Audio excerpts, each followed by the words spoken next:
Hi everyone, it's Jessica. Welcome back to my channel. Today we're starting week 6 of the Scrappy Sampler Quilt Along. We're making blocks 10 and 11.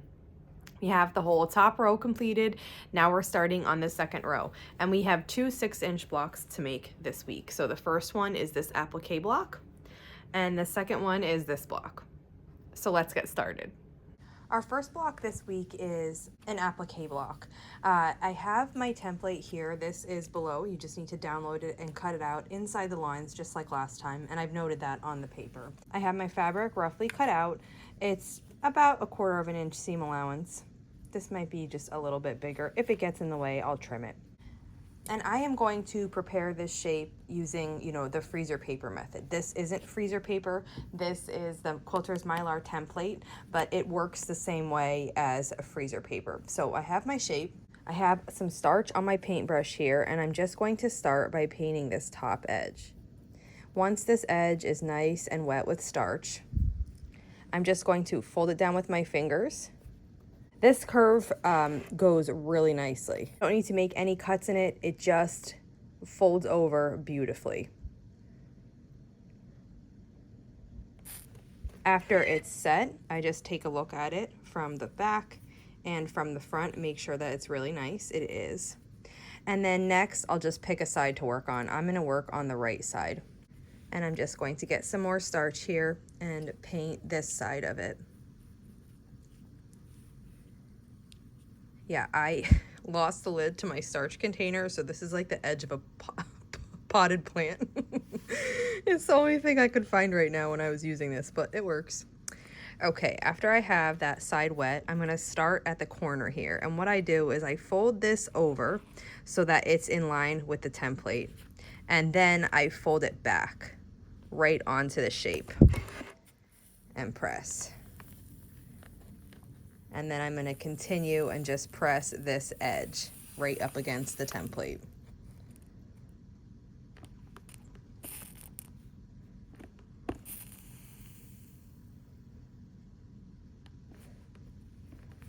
Okay. And then I'll just double check that to make sure it's looking nice, and it is. There might be a tad bit of bulk right there, so I'm gonna go over that one spot again. I just re-wet it and then pull it back with my finger. Yeah, you could see it wasn't formed exactly to the template, so it had a little bit of a bulge. And now that looks a lot better. You can see this is perfectly in line. And then I'm just going to repeat that on the other side. On this side, we have to do that little fold and tuck with the fabric at the top and the bottom. So I'll start by folding the bottom. And then I just let that point set. And once that point is set, I just stop and I repeat that at the top, the little tuck, and then I set the top, and then I'll continue on and set this middle point of this edge here. And then I'll check it from the front. That looks really good to me. There's a teeny bit hanging right here, but this part is an edge that I kind of don't really need. So if that happens, I just cut it off. And then when we look at it now, there's nothing sticking out and it looks really nice. Once it's cooled enough, then you just take the template out and give the piece a press from the back and then from the front as well. And we need 4 of these. I have those already made. Let me show you them. Okay, I have my pieces here, my petals. All 4 of them. You could do these different colors if you wanted. I just went ahead and did them all the same. I have my background square. We cut this about a 1/2 inch larger than we needed. And what I did was I folded it in half and pressed it this way, folded it in half and pressed it this way, and now I have this grid on it.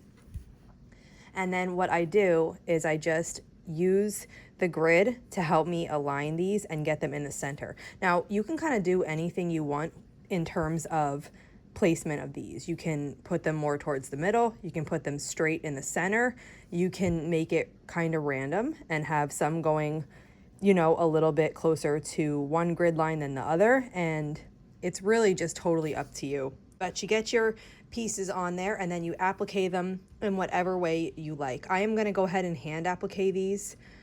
That's what I've been doing so far for my pieces, so I'm going to continue that.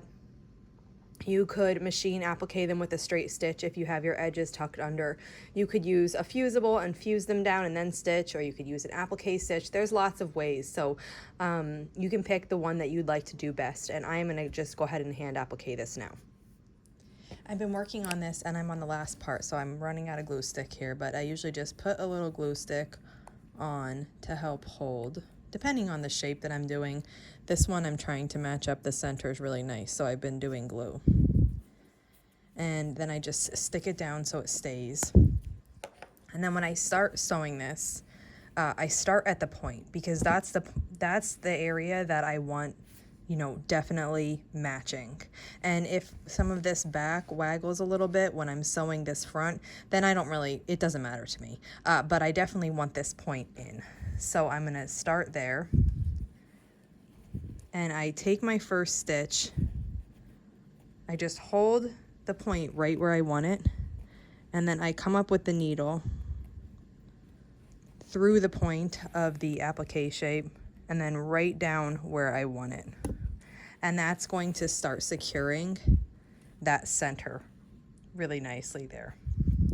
And after I have that point secured, then I can just begin stitching around.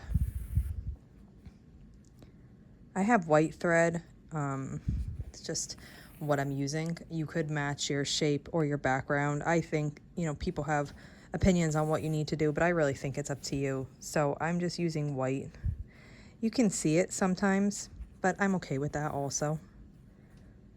And then I just continue stitching around to hold this shape down. Occasionally I just, after I take like, you know, a handful of stitches, I'll put it down on my work and just make sure I'm not pulling the thread too tight and that it's actually laying nice and flat. And it is. So what I'm going to do is just continue around. This is my last piece. Once that's done, then we'll go ahead and trim this, because we started with a 1/2 inch bigger size and we need to trim it down to 6.5 inches. My block is finished here and now I'm ready to trim. So I just make sure it's laying nice and flat. You could press it if you wanted. I think this is pretty good. And then I have a 6.5 inch ruler that I'm going to use. Now, what I'm considering when I'm placing how I want to cut it is that I should have a 1/4 inch from the point of all of these to the edge. So I just take a little time to make sure that is true, and then I'll cut you know, the sides, rotate it, and cut the other side as well. I went ahead and trimmed this block, and here is what it looks like. Now we're ready to make the second one for this week. And this one's relatively easy. We're starting out with 4 half square triangles. We're going to make them the same as we have been the whole time. Start by matching up the corner and then let everything else match. And sew across here with a 1/4 inch. Repeat that to make 4 total. After you make the half square triangles, go ahead and trim the overhangs like I've done here, and then just set the 4 of those aside. The next thing we need to do is a strip piece, which is 1 rectangle of medium blue and a rectangle of light blue. And then you just put one on top of the other and sew along the 2.5 inch side with a 1/4 inch seam allowance. And we need to make 4 of these. So go ahead and repeat that until you have 4 made. Then we'll just snip these apart and we can start assembling. So when we're assembling this, we're putting the half square triangles in each of the corners. You assemble this like a 9 patch. So we have a half square triangle in each corner. The blue is going to the inside and the white is going to the outside. Then we have our strip pieces here, and they go in between the half square triangles all the way around. And when you lay these out, the medium blue, which is the same color as the half square triangle, goes on the outside. The lighter blue goes on the inside. And then we have a center. So you just fill these pieces in like this, and then you can sew it into rows and sew it together as your block. I'm just going to assemble mine vertically, so I'll start with these 2 pieces and start sewing them together. And then I'll repeat that and sew the pieces of the first column together. Once I have that together, I'll just open it up and I'll add the remaining column on. And here is a look at what the block will look like. We're almost there. So it's a good point to just check and make sure you have everything placed correctly. The medium blue should be connected here along the outside of the block. The whites of the half square triangles are on the outside. And then you have your light blue on the inside and your dark blue in the center. And then you can just sew the two final seams of your block.